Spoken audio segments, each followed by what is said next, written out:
네, 시청자 여러분 안녕하십니까? 구독자 여러분 안녕하십니까? 100원, 200원 후원해 주시는 후원자분들께도 감사의 말씀을 드리고요. 어저께 이제 장도영 육군참모총장에 대해서 조금 말씀을 드렸는데 오늘 이어서 말씀을 드리도록 하겠습니다. 당시에 이제 뭐라 그래야 될까요?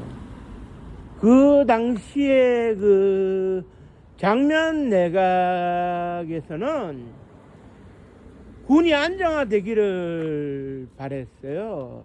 안정화되기를 바랬는데 당시에 최경록 육군참모총장은 본인의 의지를 좀 관철하기 위해서 이제 국방장관하고 상의가 없는 발언들을 많이 했어요. 공개 인터뷰도 하고 기자회견도 하고. 그러다 보니까는 이제 장면 내각의 입장에서는 육군참모총장으로서의 자질이 부족한 거 아니냐. 야전에서 아무리 뛰어나다 하더라도 육군참모총장으로서는 해서는 안 될 말까지 한다면 그건 좀 너무했다. 그래 이제 그때 이제 제가 기억나는 것이 그러면은 이제 최경록 장군을 예편시키지는 말고 이군 사령관으로 돌리자.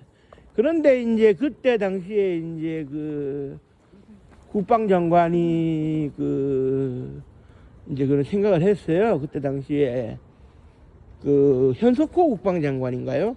민간인 국방장관을 하고 있을 때인데 참모총장감으로 몇 사람을 얘기를 했는데 그때 당시에 이제 걸레신부라고 있었어요. 걸레신부 별명이 걸레신부였는데 김신부라고 있었어요. 김철규 신부라고 이제 장면 총리가 가톨릭 계열이니까 정치적 훈수를 많이 두면서 조언을 해주던 김철규 신부라고 이제 있었고 한창우 계양신문사 사장이라고 있었는데 이 두 사람이 이제 군에 대해서 조금 얘기를 하면서 이할림 일군 사령관이 어떻게 했느냐. 그래 이할림 일군 사령관을 이제 참모총장으로 밀었는데 현석호 국방장관이 뭐라 그래야 될까요?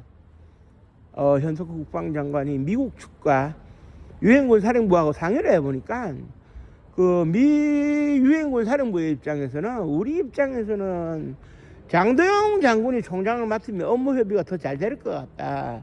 우리가 키운 군사영어학교 출신이니까 영어도 잘하고 다방면에 쓸모가 있다.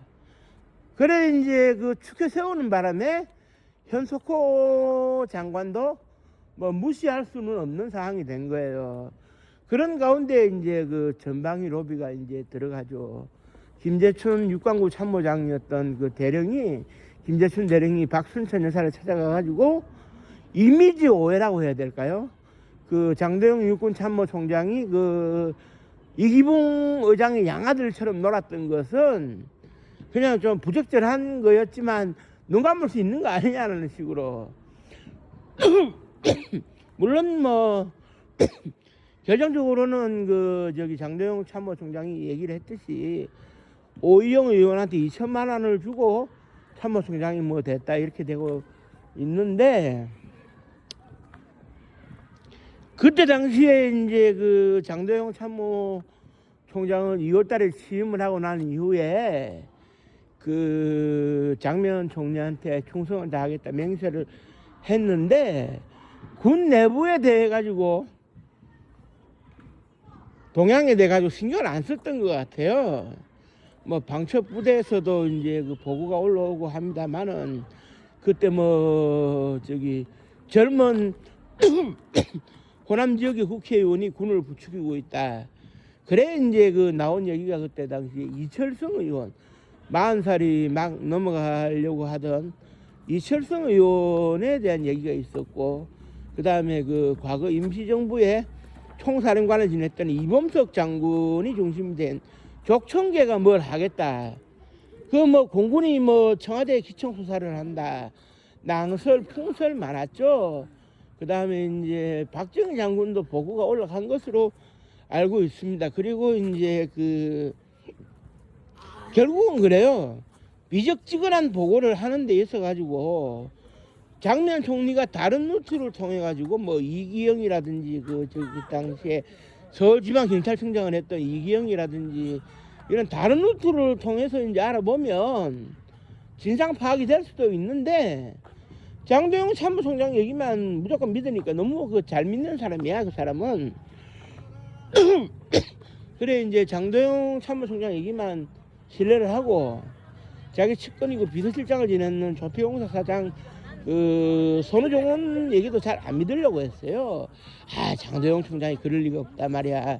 나한테 그 충성맹세를 하다시피 한 사람이 그런 저기를 하겠느냐 하는 식으로 그랬기 때문에 이제 너무 잘 믿는 사람으로서 그런 저기가 좀 있었는데 그 이런 것 같아요.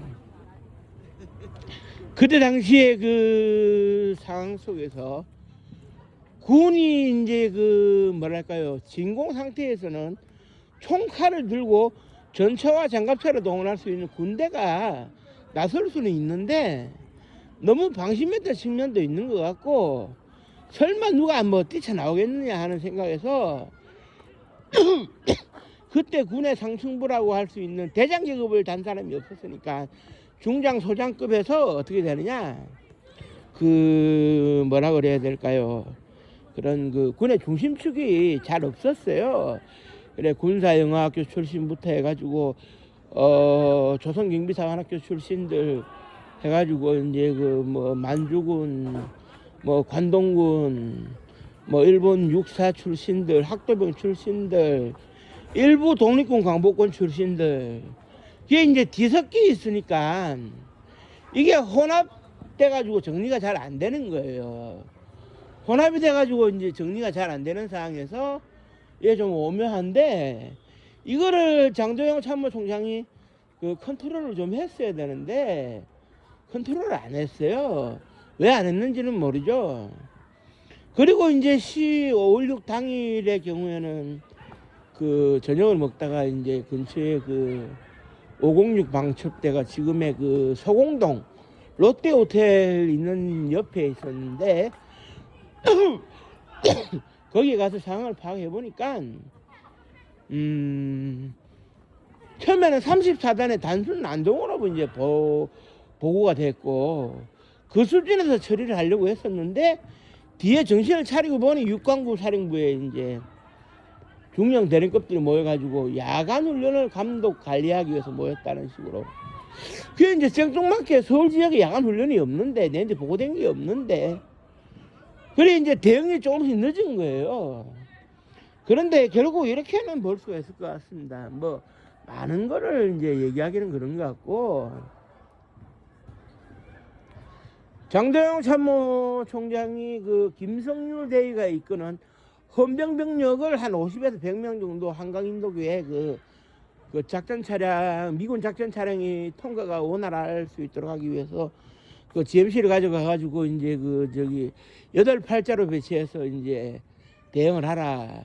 그런데 대응을 하라고는 했지만은 일단은 넘어오려고 하니까네 반란군들이 넘어오려고 하니까 김성률 대위 쪽에서는 발표를 하긴 하는 거죠. 하지만 어떻게 되겠느냐 하면 장도영 참모총장은 무력 충돌을 끝까지 피하려고 했어요. 그리고 이제 예하 그 예비군단 같은데 비상을 걸은 사실은 있지만 출동까지 고민은 안 했던 것 같아요. 그리고 이제 그 당시에 이제 장악력이 약했다기보다는 그 다음날 그 저기 5월 16일 아침 9시에 이제 저기 윤보선 대통령을 찾아갔을 때도 무력 충돌이 없도록 해라. 그리고 이제 그때 당시에 제가 기억나는 것은 그 맥로드 유엔군 사령관이 한 10개 사단 정도를 서울 외곽으로 출동을 시키면 3,600에서 4,000명 되는 쿠데타군의 10배는 되니까네 압박을 가하면 이들은 자연적으로 소멸될 수 있지 않겠느냐라는 제안을 했다 그러더라고요. 그게 이제 맥로도 유엔군 사령관이 이제 제의를 했고 그것을 옆에 있던 그 마샬 그린 대리대사가 이제 들었다고 그러는데 마샬 그린 대리대사는 이거는 차이니즈 스타일의 해법이다 뭐 이런 식으로 설명을 했었는데요. 저는 그렇게 봅니다. 유엔군 사령관의 생각이 틀린 건 아니지만 윤보선 대통령이 야전군을 동원해가지고 말이지 무력 충돌이 거대화되고 이러는 것은 나는 대통령으로서 용인해 줄 수 없다. 거기에다가 또 의원 내각제하에서 총리에게 병력 출동권이 있느냐, 대통령에게 병력 출동권이 있느냐, 이게 좀 어중간했거든요. 권력 분점 체제에서 좀 어중간할 수는 있어요. 단호하게 누가 명령을 내린다는. 그리고 이제 윤보선 대통령 입장에서는 동족 간에 이제 피를 흘리는 것을 막고 싶고, 뭐 그분도 어정쩡했죠. 쿠데타 보고를 새벽 2시에 받았을 때 뭐라 그래야 됩니까? 올 것이 왔구만 이런 식으로 표현을 하는 그 자체 이 혼란한 시국에 쿠데타가 일어나지 않는 게 오히려 이상하다는 생각이 들었다는 식으로 뭔가 좀 이렇게 사진을 알고 있는 듯한 아니면은 군부와 교감이 있는 듯한 이런 얘기도 했어요. 그 당시에 이제 장면 내각이 심파 아닙니까? 그런데 이제 윤보선 대통령은 구파니까 군의 권력으로 이제 그 심파 내각을 쫓아내는 거는 동의를 했다. 이런 낭설도 있는데요. 어떻게든지 간에 이제 수습을 해야 되는데 막는다는 생각은 안 한 것 같아요. 윤보선 대통령이나 그 장도영 참모총장이나 유혈 충돌 사태를 막아야 된다는 거에 모든 방점을 두고 있다 보니 이거 충돌은 곤란하지 않겠느냐. 그렇게 갔던 것 같아요. 그렇게 가는 상황에서 야전군을 굳이 동원을 한다는 거는 좀 어려운 일이 아니겠느냐. 괜히 피해를 끌어 없지 않느냐. 쿠데타군이 서울에 들어온다 한들 그들의 얘기를 들어보고 판단할 문제도 아니겠느냐. 이렇게 이제 보는 측면. 거기에다가 장면 총리가 이제 해화동 수녀원으로 숨어버리면서 그 당시에 진압을 할 수 있는 그런 명령계통 라인이 뒤섞이는 상황. 거기에다가 현석호 국방장관도 군을 잘 모르다 보니까네 확실하게 이제 이렇게 명령을 내릴 수도 없는 상황. 그러니까 이제 결론적으로 말씀드리면 진압이 되지 않았다는 것을 장도영 참모총장이 바보같이 못했다거나 사전에 내통했다거나 이런 식으로 몰아갈 필요는 없다. 무능은 했지만 그때로서는 피 흘리지 않는 진압. 그러니까 윤보선 대통령 자체가 피 흘리지 않는 진압을 원했으니 어쩔 수 없는 거 아니겠는가 하는 그런 측면도 들어가네요. 물론 그 이후에 이제 90년대 이후에 들어와가지고 장도영 장군이 미국에서 언론 인터뷰를 하거나 국내 방송과 인터뷰를 할 때 자기 변명으로 일관한 측면이 없지는 않아 가지고 비판을 받았습니다만은 그분도 그분 나름대로 할 말이 있지 않겠습니까? 무조건적으로 승부수를 띄운다는 식으로 서울이 불바다가 되고 중앙청 앞이 불바다가 되는 것은 좀 곤란하지 않겠느냐 하는 그러한 그러한 입장 속에서 참 진압이라고 하는 것이 상당히 좀 오묘할 수가 있어요. 야전군 동원하면 진압이 안 되는 건 아닌데, 그리고 이게 꼭 진압을 해야 될 성질의 것인지 아닌지에 대한 의문 무호도 들어가는 상황에서는 장도영 참모총장도 많이 망설이지 않았을까 하는 그런 생각이 들어가는데요. 결국 장도영 참모총장의 그날 밤 역할이라고 하는 것은 역사가 평가를 하는 것인데 너무 한쪽으로 치우쳐서는 안 될 것 같고 좀 진지한 자기 고민이 필요하지 않나 저는 그렇게 생각합니다. 나름대로 장도영 참모총장도 최선을 다해서 진압하려고 하는 모습을 보여준 것, 수습을 하기 위해서 임시직책을 맡은 것 등등은 조금 우리가 고민해 볼 지점이 아닌가 이런 생각을 하고요. 다음에 또 이렇게 얘기할 기회가 있으면 또 얼마든지 또 얘기를 하겠습니다. 그분은 이미 2013년도에 돌아가셨지만 또 얘기될 수 있는 부분이 있다면 또 얘기를 가져와서 얘기를 할 수 있도록 하겠습니다. 자, 오늘은 목요일인데요. 저녁에 날씨가 갑자기 추워지고 그 한파가 몰아닥친다고 하니 잠자리나 건강에 유의하시고요. 좋은 밤 되시기 바랍니다. 감사합니다. 고맙습니다.